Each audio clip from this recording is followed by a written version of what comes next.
नमस्ते दोस्तों। आज इंडिया दुनिया के फास्टेस्ट ग्रोइंग इकोनॉमीज में से एक है। हम आईटी एक्सपोर्ट में वर्ल्ड लीडर्स हैं और फिनटेक में इनोवेशंस हर वीक लॉन्च हो रहे हैं और बिलियन प्लस इंडियंस का पर्सनल और फाइनेंशियल डेटा हमारी इंडियन कंपनीज प्रोसेस कर रही है 24/7। ये ग्रोथ इंस्पायरिंग है, बट इसके साथ साथ एक और साइलेंट प्रॉब्लम ग्रो कर रही है, साइबर सिक्योरिटी रिस्क। डीएससीआई के लेटेस्ट नंबर्स के हिसाब से ईयर 2024 में ऑन एन एवरेज 1 मिनट में 702 डिटेक्शंस रिपोर्ट हुए, यानी हर सेकंड 11 नए डिटेक्शंस। इन्फोसिस, टीसीएस, जियो प्लेटफॉर्म्स, अपोलो हॉस्पिटल्स, ये सिर्फ कोई बड़े ब्रांड्स नहीं बल्कि डिजिटल इंडिया के पिलर्स हैं। इनके सर्वर्स में सिर्फ इनका बिजनेस डेटा नहीं रहता, बल्कि आपका, मेरा और हम सबका डेटा रहता है। और जब ये बड़ी कंपनीज टारगेट होती है, चाहे वो रैंसमवेयर हो या डेटा लीक, तो सिर्फ इनके सिस्टम्स लॉकडाउन नहीं होते, बल्कि पूरे इंडिया के डिजिटल इंफ्रास्ट्रक्चर पे इम्पैक्ट होता है। जब आपका बैंक अकाउंट आपको सेफ ना लगे, या किसी हॉस्पिटल के सर्वर्स डाउन हो जाए, या आपका पर्सनल डेटा डार्क वेब पर बिक रहा हो, तो भरोसा किस पर करें? आज के इस वीडियो में हम 3 सिंपल चीजों पे बात करेंगे। पहला है अटैकर्स, कौन लोग इंडिया के टॉप कॉर्पोरेट्स को हैक कर रहे हैं। दूसरा है मेथड्स, कैसे हो रहे हैं ये अटैक्स, मालवेयर, फिशिंग, रैंसमवेयर या सोशल इंजीनियरिंग। और आखिरी है प्रिकॉशंस एंड बेस्ट प्रैक्टिसेस, कैसे प्रोटेक्ट करें अपने आप को, अपनी कंपनी को और इंडिया के डिजिटल फ्यूचर को। तो आइए पहले समझते हैं कि कौन कर रहा है ये अटैक्स, कौन लोग हैं जो कॉर्पोरेट इंडिया के बैकबोन को सिस्टमैटिकली टारगेट कर रहे हैं। सबसे पहला और सोफिस्टिकेटेड थ्रेट आज के डिजिटल इकोसिस्टम में है स्टेट लिंक साइबर ग्रुप्स, जिन्हें हम एपीटीज यानी एडवांस पर्सिस्टेंट थ्रेट्स भी कहते हैं। ये सिर्फ कुछ रैंडम अटैकर ग्रुप्स नहीं है, बल्कि वेल ऑर्गेनाइज्ड और फोकस्ड अटैकर ग्रुप्स है, जो या तो पैसे कमाना चाहते हैं, कॉन्फिडेंशियल इंफॉर्मेशन गेन करना चाहते हैं, या तो सिर्फ डिसरप्शन क्रिएट करना चाहते हैं। ये ग्रुप्स डायरेक्टली या तो इनडायरेक्टली गवर्नमेंट से लिंक्ड होते हैं। इनका काम होता है सेंसिटिव डेटा को टारगेट करना, वो भी एक लंबी और प्लान स्ट्रेटेजी के साथ। APT10, जिसे स्टोन पांडा भी कहा जाता है, ये एक चाइना लिंक्ड हैकर ग्रुप है। 2021 में इस अटैकर ग्रुप ने इंडिया के top vaccine makers serum institute of India और भारत बायोटेक को टारगेट किया था। APT10 का मोटिव क्लियर था, इंटेलेक्चुअल प्रॉपर्टी चुराना और वैक्सीन रेस में कॉम्पिटिटिव एज गेन करना। एक और highly sophisticated cyber crime group है स्कैटर्ड स्पाइडर। ये ग्रुप सोशल इंजीनियरिंग और स्पीयर फिशिंग में एक्सपर्ट माना जाता है। ये ग्रुप जनरली लार्ज एंटरप्राइजेस के हाई प्रिविलेज अकाउंट्स को टारगेट करता है, often via third party vendors. April 2025 में स्कैटर्ड स्पाइडर ने यूके के मार्क्स एंड स्पेंसर्स कंपनी पे एक मेजर साइबर अटैक किया, और इस ब्रीच का एंट्री पॉइंट बना India based IT vendor TCS। Attackers ने लगभग TCS के 2 लॉगिन क्रेडेंशियल्स यूज करके मार्क्स एंड स्पेंसर्स के इंटरनल सिस्टम्स को एक्सेस किया था, और इसका रिजल्ट बना बिजनेस डिसरप्शन, स्टॉक वैल्यू का डाउनफॉल और सेंसिटिव डेटा एक्सपोजर। TCS ने इस इंसिडेंट के बाद एक इंटरनल इंक्वायरी लॉन्च की, और मार्क्स एंड स्पेंसर ने ये ऑफिशियली कंफर्म किया कि ब्रीच का रूट कॉज था third party human error. Lazarus group एक North Korea linked cyber espionage group है, जो इंडिया के क्रिटिकल इंफ्रास्ट्रक्चर को पहले भी टारगेट कर चुका है। 2019 में कुडनकुलम न्यूक्लियर प्लांट के आईटी सिस्टम में लीट्रेक मालवेयर डिटेक्ट हुआ, और साइबर सिक्योरिटी रिसर्चर्स ने इस अटैक को डायरेक्टली लजारस ग्रुप से लिंक किया था। और सिर्फ इतना ही नहीं, इसरो के सिस्टम्स भी रिपोर्टेडली इसी मालवेयर के पोटेंशियल टारगेट्स थे।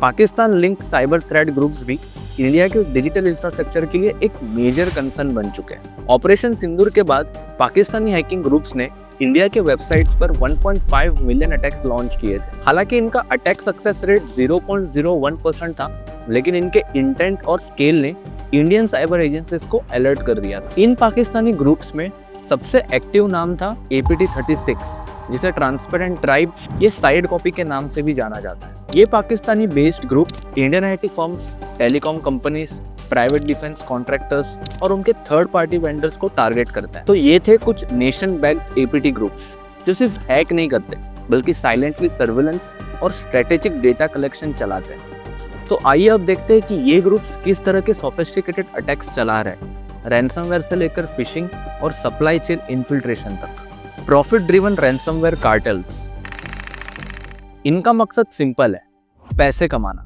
लेकिन एक हाईली ऑर्गेनाइज्ड प्लान के साथ। सिर्फ लॉकबिट ने 2023 में साउथ एशिया में 22 अटैक्स किए थे। ये gangs ransomware as a service model पे काम करते हैं, जहां डेवलपर्स मालवेयर बनाते हैं और अफिलिएट्स उसे यूज करके अटैक्स करते हैं और रैंसम अमाउंट प्रॉफिट शेयर के बेसिस पे बांटा जाता है। 23 जनवरी 2025 में बैश ग्रुप ने डार्क वेब पर क्लेम किया कि उन्होंने आईसीआईसीआई बैंक के कस्टमर डेटा को एक्सेस किया है।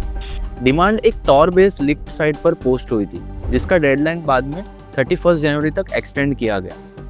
नेट प्रोटेक्टर और थॉमस म्यूरे जैसे एक्सपर्ट्स ने इसे क्रिटिकल इंफ्रास्ट्रक्चर रिस्क बताया, जबकि इंडिया टुडे और क्लाउडसेक ने कुछ लीक्ड डेटा सैंपल्स को अनवेरिफाइबल कहा। फिर भी साइबर मीडिया ने इसे एक हाई सिवियरिटी थ्रेट डिक्लेयर किया। DSCI 2025 रिपोर्ट के मुताबिक 595 डिटेक्शंस में से एक डिटेक्शन रैंसमवेयर का था और 2024 में इंडिया में 1 मिलियन रैंसमवेयर डिटेक्शंस हुए।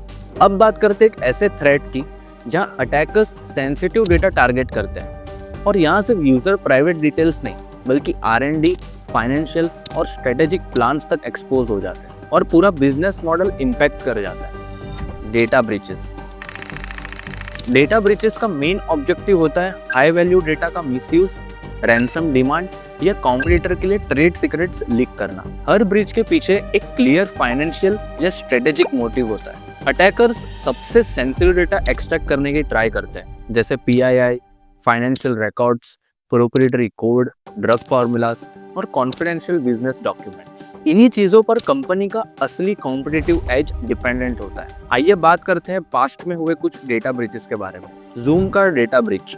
जून 2025 में जूम कार्ड का मेजर डेटा ब्रीच हुआ था, जिसमें 8.4 मिलियन यूजर्स के नाम, phone numbers, car registration numbers, personal addresses और ईमेल एड्रेसेस लीक हुए थे।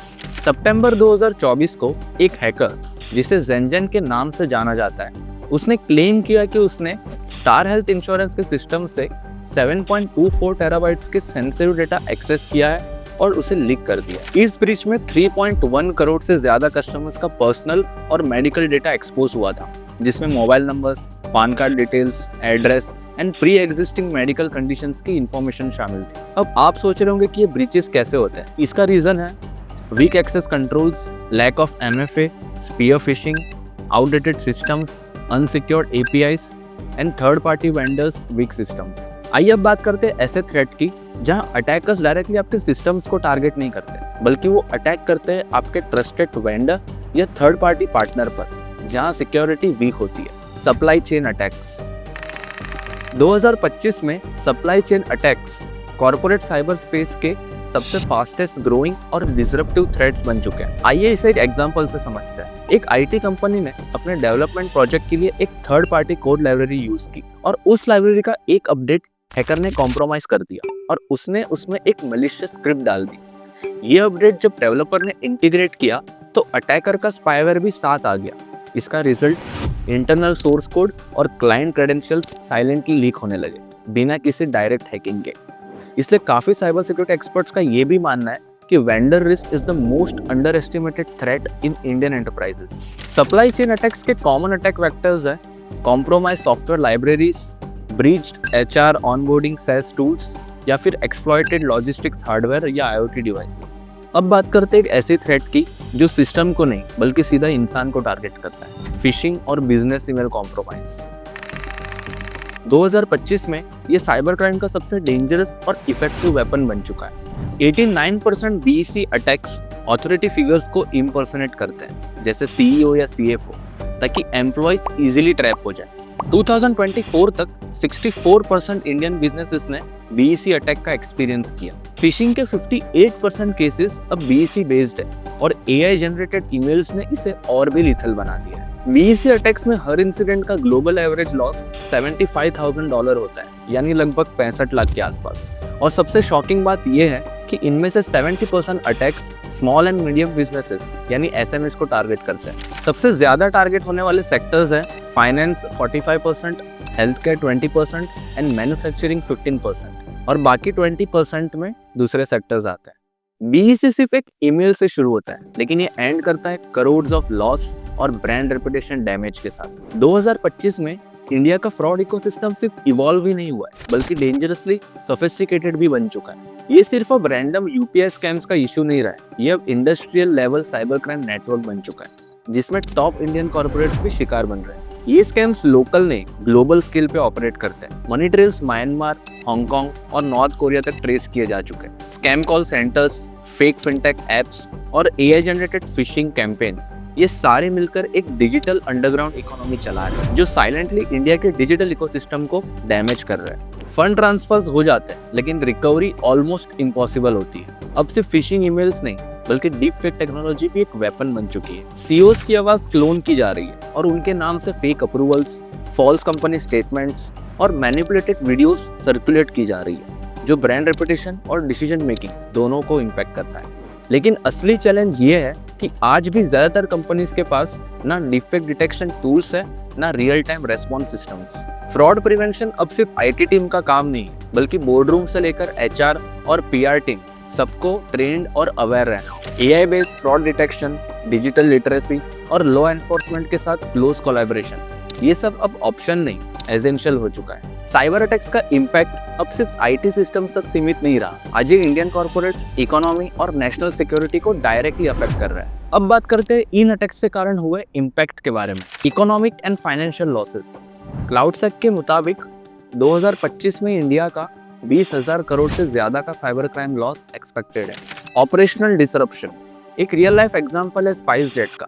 मई 2022 में रैंसमवेयर अटैक के बाद कई फ्लाइट्स डिले हो गई थी और काफी पैसेंजर्स एयरपोर्ट पर घंटों तक फंसे रहे। Trust and reputation damage, data breach के तुरंत बाद कंपनीज के स्टॉक प्राइस में टेम्पररी डाउनफॉल दिखता है, लेकिन सबसे बड़ा लॉन्ग टर्म नुकसान होता है कंपनी के रेपुटेशन को, जो कस्टमर ट्रस्ट और ब्रांड इमेज दोनों को सीरियसली इम्पैक्ट करता है। Innovation theft, cyber criminals sensitive data जैसे R and D files, source code and strategic documents को टारगेट करते हैं, जिसके कारण एक मेजर ब्रीच में सालों के इनोवेशन और कॉम्पिटिटिव एज पे एक सिग्निफिकेंट इम्पैक्ट पड़ता है। एम्प्लॉय इम्पैक्ट, अटैक के बाद सिर्फ आईटी सिस्टम्स नहीं बल्कि लोग भी डीपली अफेक्टेड होते हैं। टीम्स एक्सट्रीम स्ट्रेस और बर्नआउट फेस करती है और कई केसेस में तो ले ऑफ्स भी होते हैं। Legal and compliance pressure, breach के बाद डेटा लॉस के अंडर डिस्क्लोजर और पेनल्टीज भी होती है। कंप्लायंस का लोड इतना होता है कि इनोवेशन स्लो डाउन हो जाता है। National security risk, ONGC, DRDO या एम्स जैसे इंस्टीट्यूशंस पर जब साइबर अटैक होता है तो रिस्क सिर्फ डेटा का नहीं होता बल्कि इंफ्रास्ट्रक्चर और पब्लिक सेफ्टी पे भी अफेक्ट होता है। इतने सीरियस और टारगेटेड अटैक्स को देखकर एक सवाल जरूर उठता है कि आखिर इंडियन कॉर्पोरेट्स खुद को सिक्योर रखने के लिए क्या कर सकते हैं।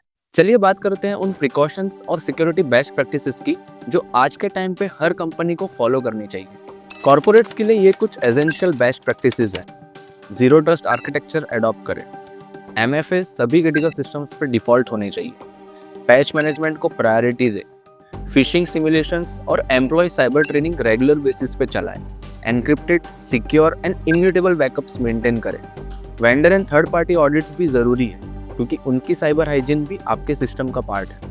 एम्प्लॉयज एंड जनरल पब्लिक के लिए ये कुछ एसेंशियल सिक्योरिटी बेस्ट प्रैक्टिसेस हैं। हमेशा स्ट्रॉन्ग और यूनिक पासवर्ड्स का यूज करें। सभी इंपॉर्टेंट अकाउंट्स पर 2FA MFA एक्टिवेट करें। सस्पिशियस लिंक्स, QR कोड्स या अननोन अटैचमेंट्स को बिना वेरीफाई किए ओपन ना करें। अपने फाइनेंशियल और क्रेडिट कार्ड एक्टिविटी को टाइम टू टाइम मॉनिटर करते रहिए। Aadhaar card, PAN card, banking details को ऑनलाइन ओवरशेयर करने से बचिए, स्पेशली सोशल मीडिया या अननोन साइट्स पर। साइबर सिक्योरिटी एक वन टाइम प्रोजेक्ट नहीं है, ये एक कंटिन्यूअस माइंडसेट है और हर कंपनी चाहे वो छोटी हो या बड़ी उसे ये माइंडसेट अपनाना पड़ेगा। और सिक्योरिटी सिर्फ एक टीम या एक इंडिविजुअल की रिस्पॉन्सिबिलिटी नहीं है बल्कि ये हर एक यूजर, हर एक एम्प्लॉय और हर स्टेक होल्डर की एक शेयर्ड रिस्पॉन्सिबिलिटी है। और हर डिजिटल यूजर, आप और हम, इस चेन का सबसे इंपॉर्टेंट और लास्ट लाइन ऑफ डिफेंस है। थोड़ा कॉशन, थोड़ी अवेयरनेस और साइबर सिक्योरिटी के इम्पैक्ट को हम ड्रामेटिकली रिड्यूस कर सकते हैं। अगर ये वीडियो आपको वैल्यूएबल लगा हो तो इसे लाइक कीजिए, शेयर कीजिए और हमारे चैनल द डिजिटल रक्षक को सब्सक्राइब करिए। मिलते हैं अगले वीडियो में, तब तक के लिए सावधान रहिए, सुरक्षित रहिए। Thank you.